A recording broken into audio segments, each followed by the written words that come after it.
Luka adalah terputusnya kontinuitas suatu jaringan oleh karena adanya cedera atau pembedahan. Efek yang muncul yaitu 1. Hilangnya seluruh atau sebagian fungsi organ. 2. Respons stres simpatis. 3. Pendarahan dan pembekuan darah. 4. Kontaminasi bakteri. 5. Kematian sel. Menurut tingkat kontaminasi terhadap luka, yaitu 1. Luka bersih, yaitu luka bedah yang tak terinfeksi, yang mana tak terjadi proses peradangan atau inflamasi dan infeksi pada sistem pernafasan, pencernaan, genital, dan urinaria tidak terjadi. Luka bersih biasanya menghasilkan luka yang tertutup. Kemungkinan terjadinya infeksi luka sekitar 1% sampai 5%. 2. Luka bersih terkontaminasi merupakan pembedahan di mana seluruh saluran respirasi, pencernaan, genital, atau perkemihan dalam kondisi terkontrol. Kontaminasi tidak selalu terjadi. Kemungkinan timbulnya infeksi luka adalah 3% sampai 11%. Luka akan sembuh sesuai dengan tahapan yang spesifik di mana bisa terjadi tumpang tindih atau overlap. Proses penyembuhan luka tergantung pada jenis jaringan yang rusak serta penyebab luka tersebut. Fase penyembuhan luka yaitu 1. Fase inflamasi, hari ke-0 sampai 5 hari. 2. Respons segera terjadi injuri. 3. Pembekuan darah. 4. Untuk mencegah kehilangan darah. 5. Fase awal terjadi hematosis. 6. Fase akhir terjadi fagositosis.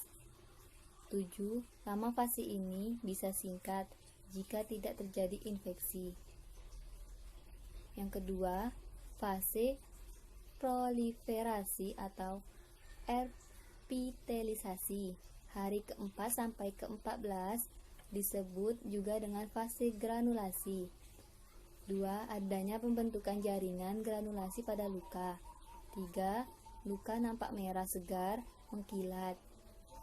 Keempat, jaringan granulasi terdiri dari kombinasi fibroblasts, sel inflamasi, pembuluh darah yang baru, fibronektin, dan hyaluronic acid.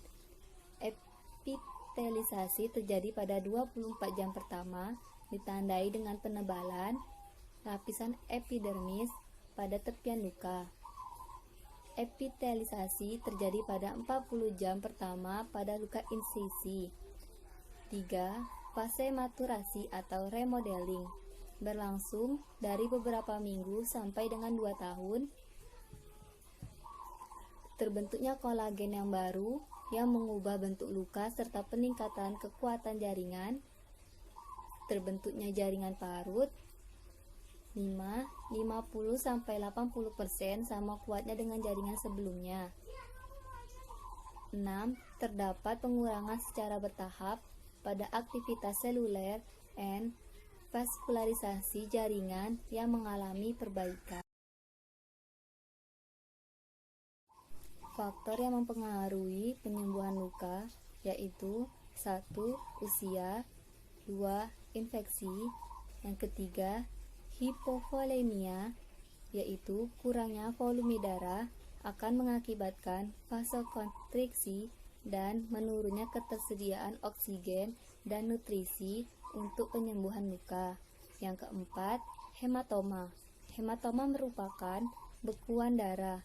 Seringkali darah pada luka secara bertahap diabsorpsi oleh tubuh masuk ke dalam sirkulasi, tetapi jika tidak terdapat bekuan yang besar, hal ini memerlukan waktu untuk dapat diabsorpsi tubuh, sehingga memperhambat proses penyembuhan luka.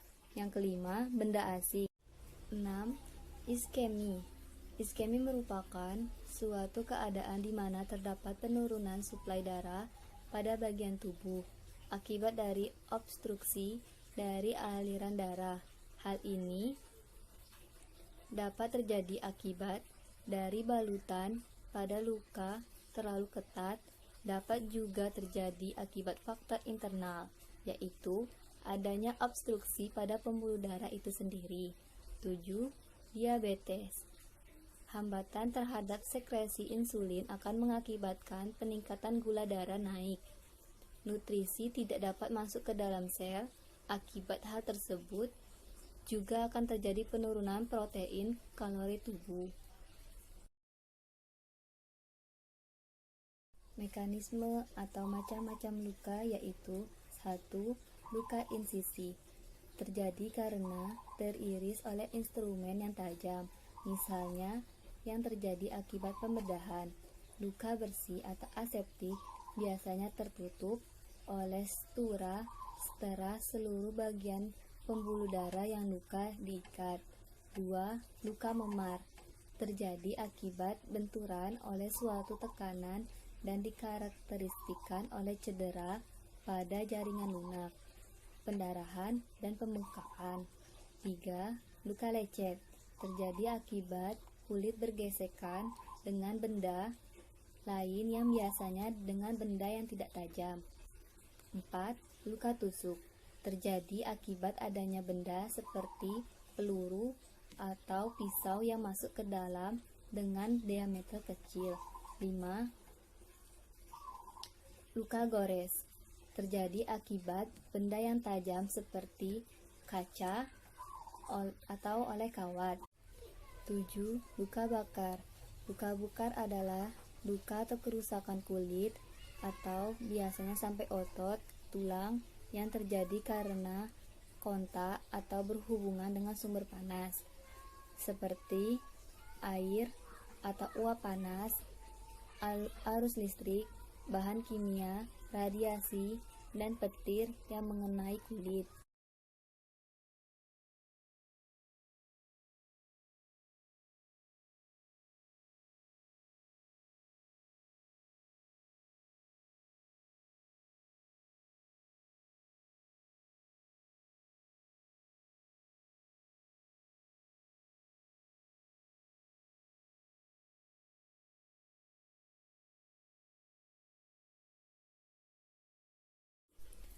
Penanganan afulasi atau luka robek pada tahap awal.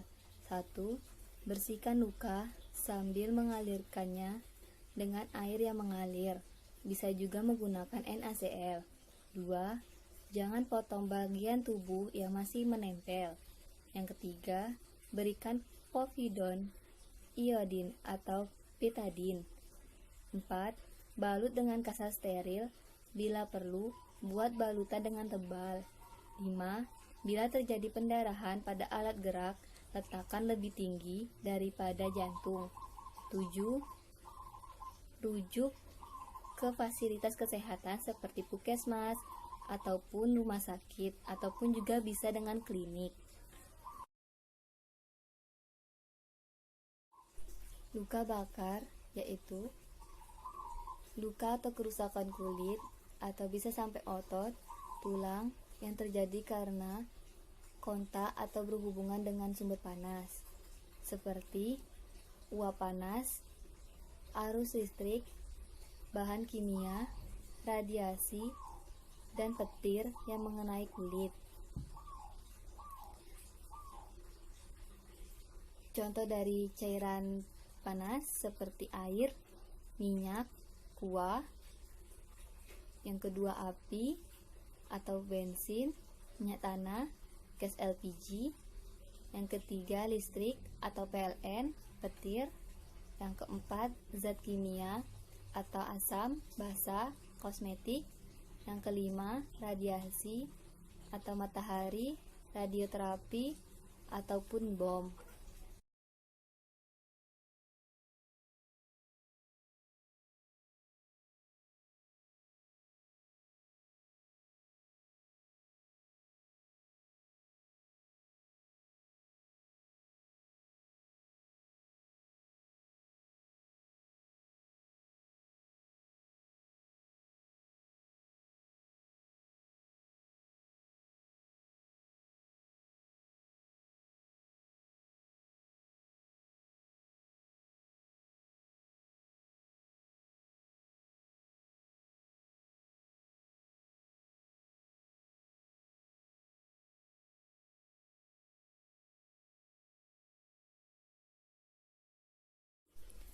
Penanganan afulasi atau luka robek pada tahap awal. 1. Bersihkan luka sambil mengalirkannya dengan air yang mengalir. Bisa juga menggunakan NaCl. 2. Jangan potong bagian tubuh yang masih menempel. Yang ketiga, berikan povidone, iodin atau betadine. 4. Balut dengan kasa steril. Bila perlu, buat balutan dengan tebal. 5. Bila terjadi pendarahan pada alat gerak, letakkan lebih tinggi daripada jantung. 7. Rujuk ke fasilitas kesehatan seperti puskesmas ataupun rumah sakit, ataupun juga bisa dengan klinik.